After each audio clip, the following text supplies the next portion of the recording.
Hi friends, in today's session we'll start with dual behavior of matter, that is de Broglie's hypothesis. So in previous session we already discussion about Max Planck and Einstein behavior. So any radiation having two characteristics, one is wave characteristics and another is particle characteristics. We discussed both the characteristics in detail in previous session.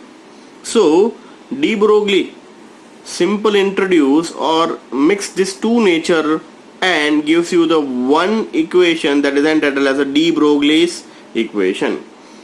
So de Broglie proposed that like radiation, matter also exists dual behavior, that is both particle and wave characteristics.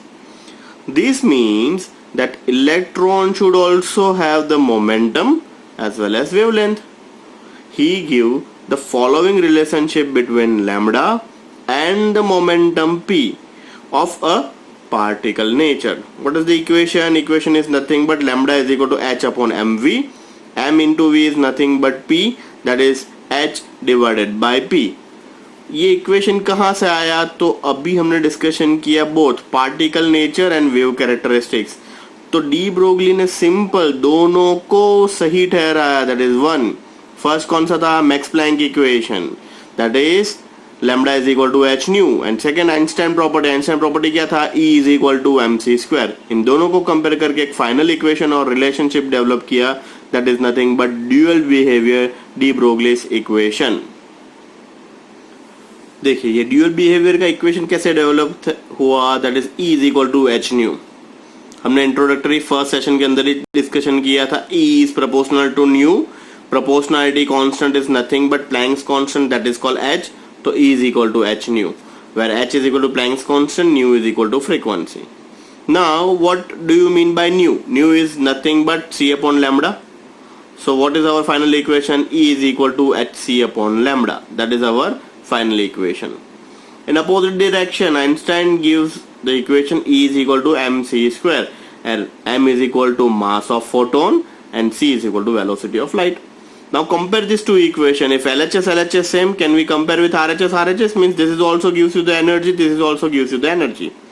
So if LHS same, let's compare RHS. तो RHS में क्या है? H new की जगह पे C upon lambda is equal to mc square. C cancel out, make a form of lambda.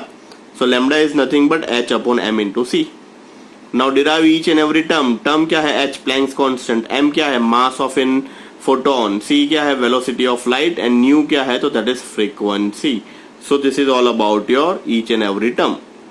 Now instead of m into c, can we write c की जगह पे v लिख सकते हैं? That is nothing but the velocity. So we can write lambda is nothing but h upon mv and mv is nothing but p. So that's why it's h upon p. So likewise this is our final equation, that is entitled as de Broglie's equation. Lambda is equal to h upon mv और h by p. इसी के base के ऊपर numerical भी आपको मिल जाएंगे बहुत सारे. Now once again let's discuss this theoretical part. So now once again lambda is nothing but h upon mv or is equal to h upon p, where m is equal to mass of a particle, v is a velocity and p is a momentum. The above equation is known as de Broglie's equation. So basically de Broglie ने क्या किया? de Broglie ने दोनों equation कौन कौन से? Max Planck and Einstein. दोनों क्या बता रहे थे? एक बता रहा था पार्टिकल बिहेवियर और दूसरा बता रहा था वेव कैरेक्टरिस्टिक्स. तो वेव एंड पार्टिकल कैरेक्टरिस्टिक को इकट्ठा किया and gives you the new equation, that is de Broglie's equation. Just like electromagnetic radiation, an electron beam is also undergoes diffraction. This evidence from this wave nature of an electron. An electron microscope work under the principle of wave characteristics of electron. दोनों phenomenon को यहाँ पे एक साथ justification मिला. First कौन सा था? Electron beam. इलेक्ट्रोमैग्नेटिक जो रेडिएशन है, इलेक्ट्रोमैग्नेटिक रेडिएशन हमने बताया था, एक जो है वो एक्स एक्सिस पे है तो दूसरा होगा वो वाई एक्सिस. दोनों एक दूसरे से परपेंडिकुलर है. So which undergoes diffraction. जो ये diffraction है, that is wave characteristics of electron. An electron microscope work under the wave nature of electron. According to de Broglie hypothesis, every moving object having the wave characteristics. The wavelength associated with this ordinary object are so short. Why it is short? Because there are large masses that their wave property cannot be detected. The wavelengths associated with electrons and the other subatomic particle can be detected by experimentally. So this is all about your de Broglie's equation.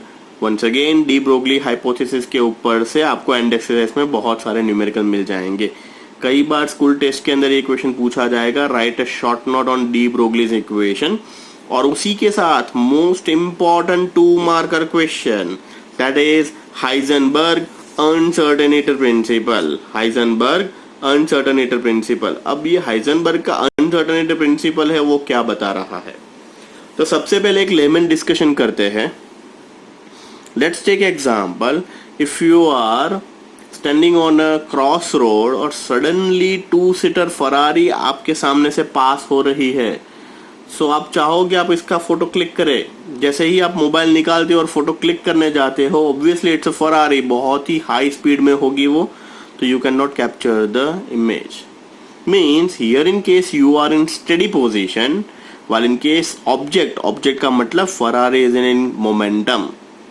अब एक उल्टा example बता रहा हूं. Let's take example. If you are travelling in a train, आप कहीं दूर hill station के पास जा रहे हो, and if you seen a very scenic beauty from your train में से आप जा रहे हो और आपको साइड में बहुत ही सीनिक ब्यूटी दिखाई दे रही है, आपको वो कैप्चर करना है. But here in case now you are in momentum. आप स्पीड में जा रहे हो ट्रेन में, और जो ऑब्जेक्ट, जो सीनिक ब्यूटी है, वो स्टेडी है. वंस अगेन पिक्चर हैजी आएगा. सो इसी के बेस के ऊपर हमारा नेक्स्ट क्वेश्चन स्टार्ट हो रहा है, that is Heisenberg uncertainty principle. Werner Heisenberg proposed the uncertainty principle, which is the consequence of dual behavior of matter and radiation. Most important 1 marker or 2 marker question. It is impossible to determine simultaneously. It is impossible to determine simultaneously the exact position and exact momentum of a moving microscopic particle like electron. Once again here in case बहुत ज्यादा word पे emphasize कीजिए. 2 चीज आपको ज्यादा emphasize करनी. सबसे पहली exact position and exact momentum. अगर आप पोजीशन पकड़ने जाओगे मोमेंटम चूक जाओगे, अगर आप मोमेंटम पे फोकस करोगे तो पोजीशन चूक जाओगे. और ये किसके ऊपर एप्लीकेबल है? Only and only microscopic level particle, that is electron जैसे. मीन्स छोटी स्पीशीज के लिए ये फिजिबल है, लार्जर स्पीशीज के लिए ये कभी भी फिजिबल नहीं होगा. मीन्स जिसका मोलर मास ज्यादा होगा उसके लिए ये एप्लीकेबल ही नहीं है. This is only and only applicable for electron-like small species. Once again, we read the statement. It is impossible to determine simultaneously the exact position and exact momentum of a moving microscopic particle like electron. Mathematical statement competitive में पूछा हुआ है, please अच्छे से याद रखिएगा. Delta x into delta p is greater than and equal to h upon 4 pi. Now p को मैं लिख सकता हूँ m into v. So now delta x is nothing but delta m into v. नीचे x जो लिखा है just because it's a unidirection, x axis के डायरेक्शन में होगा इसलिए ये x लिखा हुआ है, px का x. So डेल्टा m कभी भी डेल्टा m नहीं हो सकता है क्योंकि मास ऑलवेज फिक्स होगा, बट डेल्टा v हो सकता है. तो next equation delta x into delta v is greater than and equal to h upon 4 pi m. Now define each and every term. Delta x क्या है? डेल्टा x है uncertainty in position. So ये जो first step है delta x, that is uncertainty in position. What do you mean by delta p? Delta p is nothing but uncertainty in momentum. Uncertainty in momentum. अब p की जगह पे हमने क्या लिखा? m into v. m क्या है? Mass of an electron. v क्या है? वेलोसिटी. तो चेंज इन वेलोसिटी. तो m कभी भी चेंज इन मास नहीं हो सकता है, मास ऑलवेज फिक्स होगा. तो m हमने बाहर निकाल दिया, m डिनोमिनेटर में आ गया, change in velocity that is delta m. So once again, delta x uncertainty in position, delta p uncertainty in momentum, और delta v अगर चाहो तो लिख सकते हो change in velocity. If the position of an electron is known with this high degree of accuracy, that is delta x is really very small, then the velocity of an electron will be the uncertain. Means आप एक time पे एक ही चीज के ऊपर focus से major कर सकते हो. If you go for a position, momentum miss हो जाएगा. If you go for a momentum, position change हो जाएगी. Now what is the significance? Significance क्या है? Heisenberg uncertainty principle signifies or significant only for the motion of this microscopic object. बड़ी species के लिए feasible ही नहीं है. अब आप पूछोगे क्वेश्चन सर क्यों फिजिबल नहीं है? अगर m की वैल्यू क्या होगी? अगर मास ऑफ इलेक्ट्रॉन है तो that is 9.1 into 10 to the power -31. अब जैसे जैसे ये बढ़ती जाएगी माइक्रो लेवल और मिली लेवल में आ जाएगा तो ये जो डिनोमिनेटर है वो बहुत ही बड़ा हो जाएगा. And due to this we can not find the exact value of delta x and delta p. According to this principle, we cannot determine the exact position and momentum of an electron. Thus, it rules out the existence of this definite path or the orbital of electron. We can only say that the probability of finding an electron at a given point. So हमने chapter number 3 के अंदर भी पढ़ा था what is the exact definition of orbital. Fine, तो orbital का definition हमने क्या बताया था? Probability of finding an electron is known as orbital. जहाँ पे इलेक्ट्रॉन डेंसिटी ज्यादा होगी और the probability of finding an electron that is entitled as a orbital. So this is all about your Heisenberg uncertainty principle. दो छोटे छोटे point आज के सेशन में हमने देखे. इसी के बेस के ऊपर दोनों पॉइंट के बेस के ऊपर न्यूमेरिकल एंड एक्सरसाइज में अवेलेबल है. So this is all about your today's session that is D Broglie's hypothesis and Heisenberg uncertainty principle.